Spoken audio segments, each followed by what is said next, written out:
ओम नमः पार्वती पते हर हर महादेव।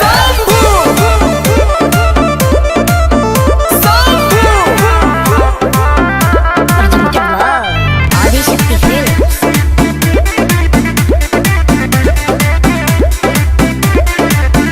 अरे रोज सुबह शाम हमर जपत रहना, बोलो कौन हम कैनी खाता के देवे ना ध्यान। सुन सब भुला के बाबा के लगे आके बनी गईनी पुजारी रे।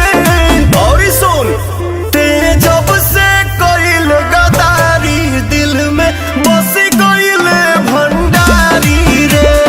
जब से कइले गदारी दिल में बस गइले भंडारी रे।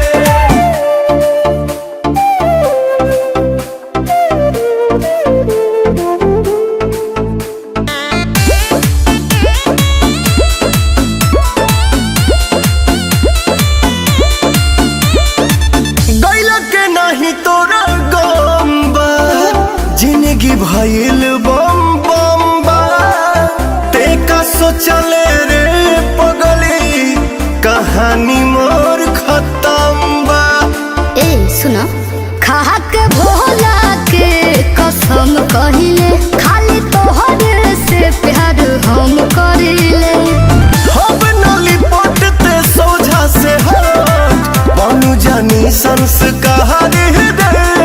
भगबू की ना ते जब से कइले गदारी दिल में बस गइले भंडारी रे। जब से कइले गदारी दिल में बस गइले भंडारी रे।